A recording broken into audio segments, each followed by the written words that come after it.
सो hi everyone. ये video SSC के लिए डेडिकेटेड है। एसएससी एमटीएस 2025 अभी एग्ज़ाम जो चल रहे हैं वो फरवरी 2025 में, कहने का मतलब है आज से 1 साल पहले पढ़ाना स्टार्ट किया था उस एग्ज़ाम के लिए। और जब स्टार्ट किया था तो बहुत सारे खुद के खुद से प्रॉमिस के साथ स्टार्ट किया था कि फ्री पढ़ाना है यूट्यूब पर। अब ऐसा नहीं है कि यूट्यूब पे किसी ने कभी फ्री नहीं पढ़ाया। बहुत सारे लोग हैं जिन्होंने यूट्यूब पे फ्री पढ़ाया है, लेकिन किसी एक इंसान ने भी यूट्यूब पर सिस्टमेटिक तरीके से फ्री नहीं पढ़ाया। किसी ने सिर्फ वन शॉट कराए हैं, किसी ने सिर्फ एक सब्जेक्ट करा दिया है, बाद बाकी का पेड कोर्सेस हैं, सारी चीज़ें हैं। सिस्टमेटिक तरीके से कभी किसी ने यूट्यूब पर एमटीएस के लिए या एसएससी के लिए भी कभी फ्री नहीं पढ़ाया। तो एक जज्बा था कि एसएससी एमटीएस के लिए, जो जनरली सब लोग उसे इग्नोर करते हैं, उसके लिए फ्री पढ़ाऊँगा, सिस्टमेटिक तरीके से पढ़ाऊँगा, लेक्चर वाइज पढ़ाऊँगा, वन शॉट कराऊँगा या जो भी कराऊँगा एमटीएस 2025 के लिए, वो ₹1 भी किसी से चार्ज नहीं करूँगा। चाहे कुछ भी पढ़ाऊँगा, यूट्यूब पे जो भी पढ़ाया जाएगा, फ्री पढ़ाया जाएगा और सिर्फ़ यूट्यूब पे पढ़ाया जाएगा। फरवरी 2025 से लेके अभी तक का सफ़र 1 साल से ज़्यादा हो गया है। और देखो, मैं कोई टीचर नहीं हूँ, मैं एक वो इंसान था जब उसने पढ़ाना शुरू किया। अभी मुझे एमटीएस 2024 के लिए पढ़ाया था, उसके बाद 25 के लिए पढ़ाया था और 24 के लिए बहुत लेट स्टेज में जाके पढ़ाया था। तो एक वो इंसान था जिसका खुद का पढ़ने का सिलसिला ख़त्म हो रहा था और पढ़ाने का सिलसिला शुरू हो रहा था। और जब तुम इनिशियल फेज में होते हो, जब आपको पढ़ाते हुए कुछ टाइम ही हुआ है, तो बहुत सारी चीज़ें हैं जो तुम्हें नहीं आती हैं। उन सब के लिए बहुत मेहनत लगती है। तुम्हें एक टॉपिक जब खुद पढ़ना होता है, वो एक अलग मेहनत होती है। एक टॉपिक जब तुम्हें बच्चों को समझाना होता है, उसके लिए अलग मेहनत होती है। सारा कंटेंट याद करना, किस तरह से चीज़ों को डिलीवर करनी है, ट्रिक बनाना, बहुत सारी चीज़ें हैं जो बैकग्राउंड में की हैं। और सिर्फ ट्रिक नहीं बनाई है, बच्चों को इस तरह से पढ़ाने की कोशिश की है कि अगर वो क्लास देखें तो बहुत सारी चीज़ें उनको क्लास देखते-देखते याद हो जाए। और ये सब जब किया है, जब मेरी जॉब है। 9 टू 7 मैं जॉब में रहता हूँ क्योंकि 10 से 6 ऑफ़िस है। 9 बजे आपको तैयार होना है, फिर जाना है ऑफ़िस के लिए, 7 बज जाते हैं शाम को। 7 बजे आप फ्री होते हो। फ्री होने का मतलब है आपको डिनर वग़ैरह नहीं किया, उसमें भी आपका अलग टाइम जाएगा। 7 बजे आप ऑफ़िस से आके कपड़े वग़ैरह चेंज कर सकते हो। उसके बावजूद जीके में 9 लेक्चर होते हैं। Maximum history, geography, polity, static GK सबको लेक्चर वाइज़ पढ़ाया, वन शॉट कराया, इंग्लिश ग्रामर कराई, एडिशनल क्लासेस कराई, वन शॉट कराए, वोकैब्युलरी पढ़ाई, मैथ का वन शॉट कराया, रीज़निंग का वन शॉट कराया। ये पूरी 1 साल में कोई दिन ऐसा होगा जब मैं 7 से लेके 8 घंटे सोया हूँ। रात को 3-3 बज जाते थे। जो लोग जुड़े हुए हैं, जिन्होंने लेक्चर देखे हैं, वो जानते हैं इस बात को कि रात को 3-3 बजे तक लेक्चर रिकॉर्ड करें। अगर मैंने कमिटमेंट किया है, अगर मैंने प्रॉमिस किया है कि लेक्चर कल आ जाएगा या इस दिन आएगा तो उस दिन आएगा, तो 99% लेक्चर उसी दिन गए हैं। 1% केस में लेक्चर नहीं गए। जब सब लोग छुट्टी मना रहे होते हैं, जब सब लोग इधर-उधर घूम रहे होते थे, जब फैमिली में फंक्शन था, जब फैमिली को मेरी ज़रूरत थी, मैंने बोला कि अगर मेरे बिना काम चल जाए तो देख लो, मुझे क्लास रिकॉर्ड करना है, ये लेक्चर जाना है, एक वन शॉट तैयार कर रहा हूँ, उसके पीछे कंटेंट तैयार करना है, उसके पीछे पीपीटी तैयार करनी है और अगर मेरे बिना काम चल जाए तो मैं ना आऊँ तो चलेगा। तो घर वालों ने बहुत सपोर्ट किया कि ठीक है, हम देख लेंगे, तू अपना काम कर, अपने काम पर ध्यान दे, जो जहाँ तुझे लगता है कि प्रायोरिटी देना चाहिए वहाँ पे दे। वो आप सभी को पता है, अगर आप जुड़े हुए हो। तो और ये जो 1 साल है, जब मैं पिछले 1 साल से पढ़ा रहा हूँ, जो लोग जुड़े हुए हैं, मेरे लिए आसान नहीं रहे। क्योंकि शायद पहली बार इतनी मेहनत हो रही थी या पता नहीं, या मेरा शरीर वीक है। मुझे ऐसा लगता है कि मेरी बॉडी थोड़ी-सी वीक है। मैं बहुत बीमार हुआ हूँ।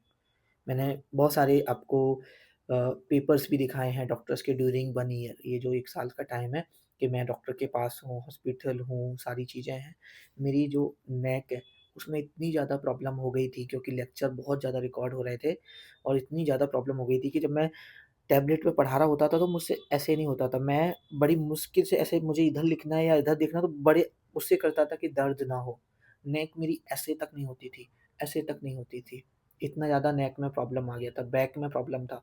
रात को जब मैं सोने जाता था ना, तो मैं बता नहीं सकता कि क्या हालत होती थी। तो ये जो स्ट्रगल है, सिर्फ़ एक एग्ज़ाम के लिए किया था। मैं बहुत बीमार रहा हूँ इन ये पूरे 1 साल में अगर देखा जाए। बहुत प्रॉब्लम फ़ेस की है। बहुत सारी चीज़ें हैं जो फ़ेस किया है इस 1 साल में, लेकिन डटा रहा। जो प्रॉमिस किया, जो बच्चों से कमिटमेंट किया, वो पूरा किया।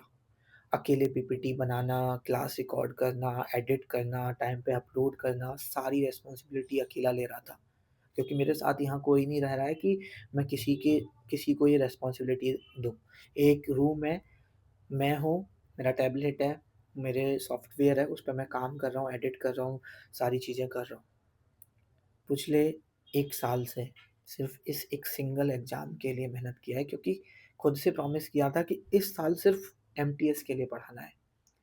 सिर्फ़ क्योंकि दिमाग में था कि एमटीएस को कोई गाइड नहीं कर रहा है और सर सिर्फ़ पढ़ाया नहीं है, हर दिन एक वीडियो बनाया है, हर दिन नहीं कह सकते, हर बात पर, हर टॉपिक पर जहाँ मुझे गाइड करना चाहिए था, वहाँ पर गाइड किया है।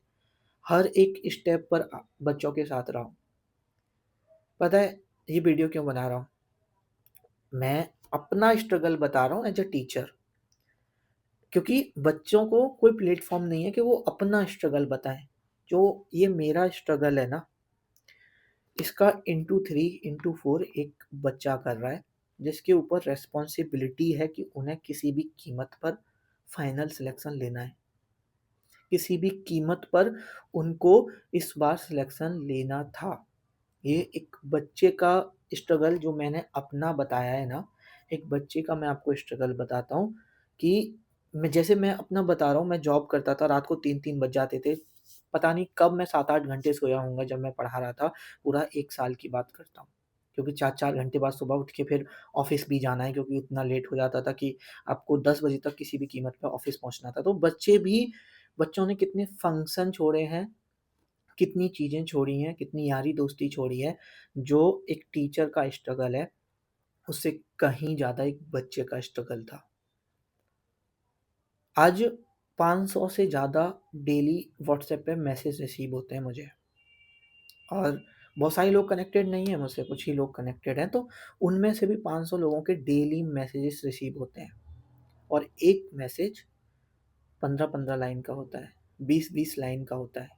उनके इमोशंस होते हैं और जब पढ़ता हूँ ना, तो रोना आ जाता है। जब वो अपनी प्रॉब्लम बता रहे होते हैं ना, मैं बता नहीं सकता। आप भी पढ़ोगे ना, आपको रोना आ जाएगा। उनकी कैसे उन्होंने पढ़ाई की है, कैसे उन्होंने चीज़ों से जूझा है, घरवालों से जूझा है, सिचुएशन से जूझा है, आप रो जाओगे। इतना सब कुछ झेलने के बाद बच्चे को क्या सुनने को मिलता है? यहाँ पर रिमोट एक्सेस चल रहा है, पेपर लीक हो रहा है, एडमिट कार्ड डाउनलोड नहीं हो रहा है, एग्ज़ाम सिटी चेंज हो रही है, स्टेटस पर एग्ज़ाम सिटी कुछ और आ रही है, एडमिट कार्ड पर कुछ और आ रही है। एक बच्चा 1 साल से पढ़ रहा था, लास्ट के 10-15 दिनों में अगर उसके साथ ऐसा होगा या ये सब सुनने को मिलेगा, क्या जो उसने पढ़ा है उसका रिवीजन कर पाएगा? क्या जो मेरे जैसे टीचर्स हैं जो पढ़ा रहे हैं या जो एस्पिरेंट्स हैं, जो पढ़ रहे थे, जेन्युइन एस्पिरेंट्स थे जो सच में मेहनत कर रहे थे, कहीं से भी पढ़ रहे थे, क्या उनके साथ आप जस्टिस कर रहे हो? क्या उनके साथ आप सही कर रहे हो? जो हो रहा है, इतना ज़्यादा रिमोट एक्सेस हो रहा है, इतने ज़्यादा सेंटर्स पे पकड़ा जा रहा है और आपको भी पता है, अगर कहीं भी चीटिंग चल रही है, तो अगर 10 जगह चल रही है तो 10 जगह तो बाहर नहीं आएगी, 3 जगह बाहर आई है तो 30 जगह चल रही है। आप कुछ क्यों नहीं कर रहे हो? मेरा आपसे ये सवाल है। क्या अगर इतना ज़्यादा रिमोट एक्सेस हो रहा है या टाइम पर आप एडमिट कार्ड नहीं दे पा रहे हो, बच्चों का 17 का पेपर है, आज उन्हें एग्ज़ाम सिटी नहीं दिखाई दे रही है। एग्ज़ाम सिटी बहुत सारे बच्चों को दोबारा से शो होने लगी है, बहुत सारे बच्चों को नहीं हो रही है। क्या ये जस्टिस हो रहा है उन बच्चों के साथ? क्या आप ये सही कर रहे हो बच्चों के साथ? क्या आपको ऐसा करना चाहिए? अगर टेक्निकल प्रॉब्लम है, सब जानते हैं, बहुत सारी चीज़ें हैं, आ सकता है, रिमोट एक्सेस भी हो सकता है। ऐसे हमने मान लिया कि आप किसी को प्रमोट नहीं कर रहे रिमोट एक्सेस के लिए, लेकिन जब ये सब हो रहा है, क्या कुछ टाइम के लिए आप पेपर को पोस्टपोन नहीं कर सकते हो? क्या कंप्लीट शिफ्ट को अभी आप कैंसल नहीं कर सकते हो जो बची हुई हैं? एटलीस्ट जो बची हुई हैं उन्हें तो कर दो। हमने माना कि जो पेपर हो गया, हो गया। एक बच्चा पेपर दे के आया, अब उसे ये बात की ऑथेंटिसिटी नहीं है कि अब जो उनके पेपर में जहाँ सेंटर पे हुआ, वहाँ नकल हुई है या नहीं है, अब उसके दिमाग में यही चल रहा है, क्या पता मेरे सेंटर पे भी नकल हुई हो। तो बच्चे जो इतना परेशान हो रहे हैं, मेरा बस ये सवाल है, क्या आपको नहीं लग रहा है कि ये गलत है? चलो ठीक है, ज़्यादा कुछ नहीं कहना, ठीक है? वीडियो यहीं पे ख़त्म करते हैं क्योंकि मेरे बस की नहीं है अब ज़्यादा कुछ कहना, ठीक है? अगर आपको थोड़ा बहुत समझ आ रहा है, तो देख लो, कुछ कर लो।